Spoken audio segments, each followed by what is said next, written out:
what went wrong in that game against the Buccaneers? I mean, everything went wrong. Motherfuckers up, boo.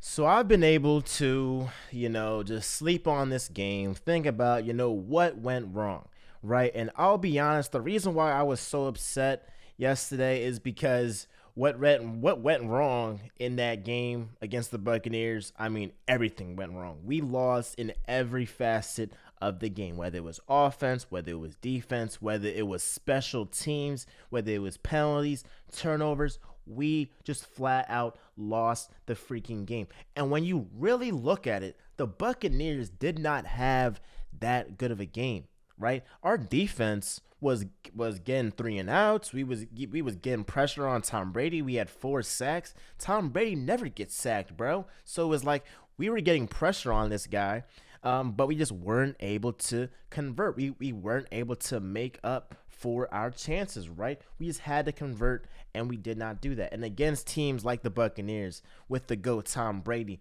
you can't have possessions where you're going 3 and out, where you might go for 1 first down, then you go 3 and out again, right? So it's like at the end of the day, you have to convert, and what we did not do, we did not convert. But one thing that went wrong this game, penalties. As I said before, we had 4 penalties for 45 yards, right? We had a couple penalties that just killed the momentum of the team. And not to mention, we already are struggling to get yards to begin with. But the little yards that we get, they ended up getting brought back because we got penalties. I can remember this one play with Jason Kelsey.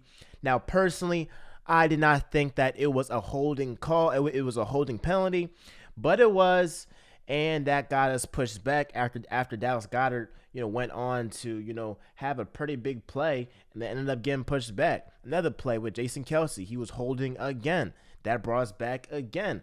Both those possessions did not lead to points on the board because I think that the penalties just killed our momentum.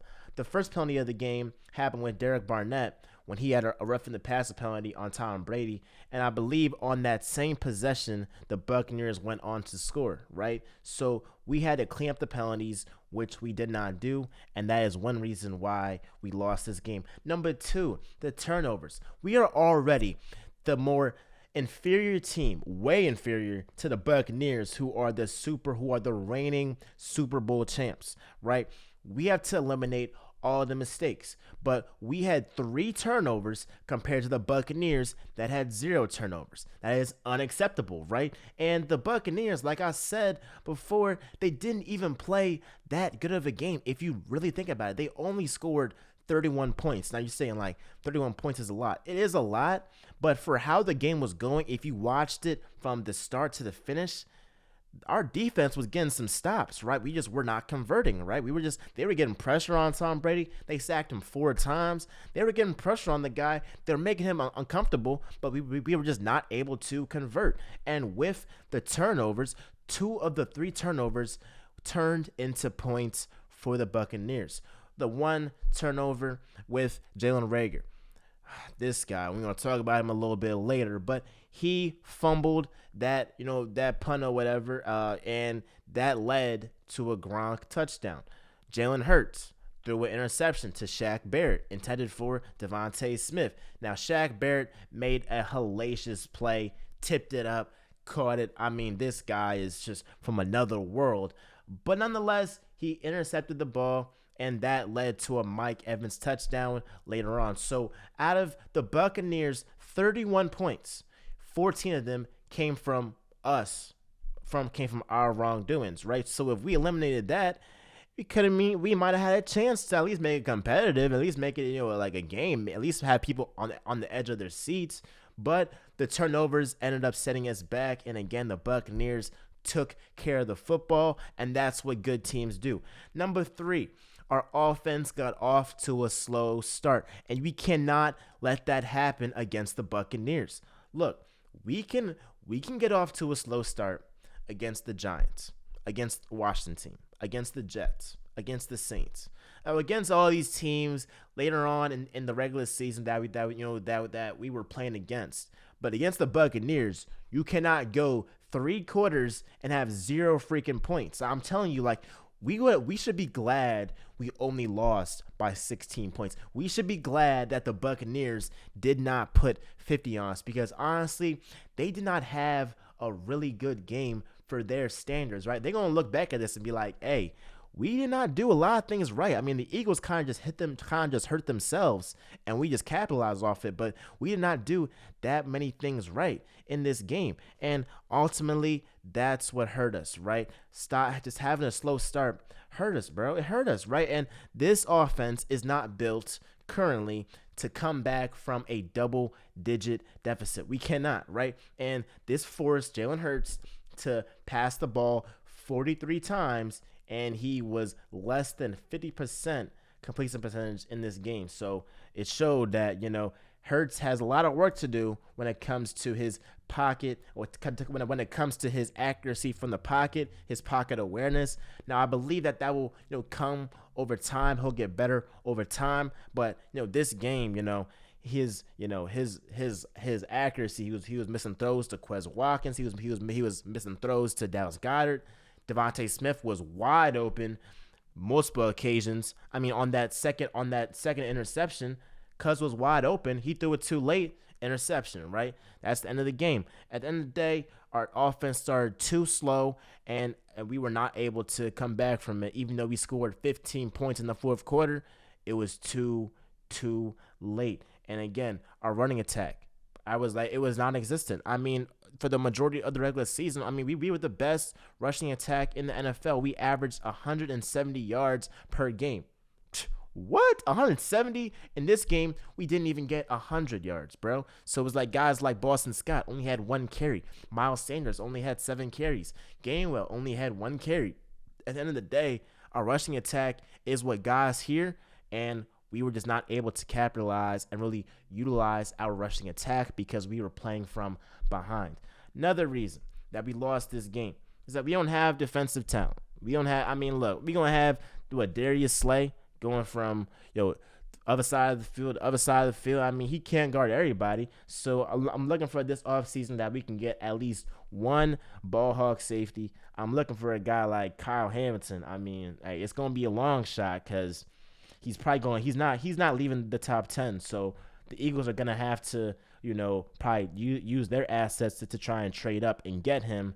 But they need a ball hawk safety, whether in the draft or in the off season. But Darius Slay is going to need some help, and we need an edge rusher as well. Now, the defense wasn't like the main problem, but if the offense is going to be starting slow, the defense is going to have to get stops after stops after stops, and they were just not able to do that. And again, we just had a lot of miscues, right? We had that Dallas Goedert drop pass in the second quarter, right, when he was just free. It was an open field, bro. If he caught that pass, it would have at least been a field goal. And speaking of field goals, in the first half, we ended up going for it on 4th and 10, right? We were on the Buccaneers 37-yard line, right? So my thing is, okay, yes, it would have been a 50-plus yard kick, and it was windy, but I would rather just go for that kick than go for 4th and 10 when we know that how the game is going. Us getting a 4th and 10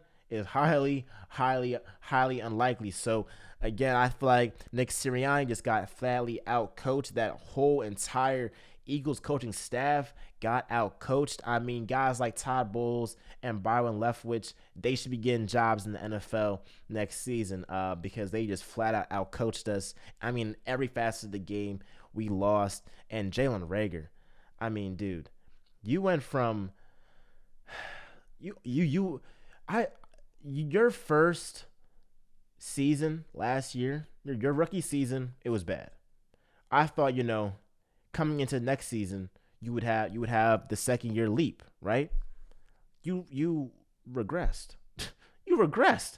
You had almost 400 yards last season, and now you had like 200. I mean, again, last video, this guy has less yards than Henry Ruggs, who went to jail in week 8. Like, it's ridiculous, bro. Harry Roseman holds a lot of blame because they got J.J. Arcega-Whiteside when they could have got DK Metcalf in 2019. They could have got Justin Jefferson instead of getting Jalen Reagor in 2020. I mean, we have to get offensive playmakers to help build around Jalen Hurts because, again, when I'm looking at the offense, it was like we had Dallas Goedert and Devontae Smith. The Bucks as a whole, Todd Bowles, put 8 guys in the box, forced Jalen Hurts to beat us throwing the ball. But it's like if you only add Devontae Smith, Dallas Goedert, and Quez Watkins here and there, and Hurts is already struggling to be an accurate thrower of the football, we are set to lose that game. So I hope that this game shows that Hurts is that guy. I do believe that he is a franchise quarterback. I do believe that he should have at least 1 to 2 years to where his spot is secured. The only way that the Eagles should look for another quarterback is if Deshaun Watson becomes available. But other than him, there is not one guy, unless Aaron Rodgers wants to come to Philly. But unless it's Aaron Rodgers or Deshaun Watson, the Eagles should look to build around Jalen Hurts. But again, what went wrong this game was turnovers, penalties, the offense starting slow. At the end of the day, we were not able to convert when we marched down the field. Had too many turnovers that led to touchdowns for the Bucks. At the end of the day, this game got ugly. But I still think that at the end of the day, that this was a promising season, right? Nobody, not even myself, expected us to make it to the playoffs. I thought we would win like 5 games, 6 games at most this season. We won 9 games. So pat on the back for the Eagles for really, defying expectations. But there is still a lot of work to be done. Be sure to like, comment, subscribe, do all that jazz. And with that being said, y'all, this is Real Talk with MJ, where y'all know I always keep it real. I'm out, y'all.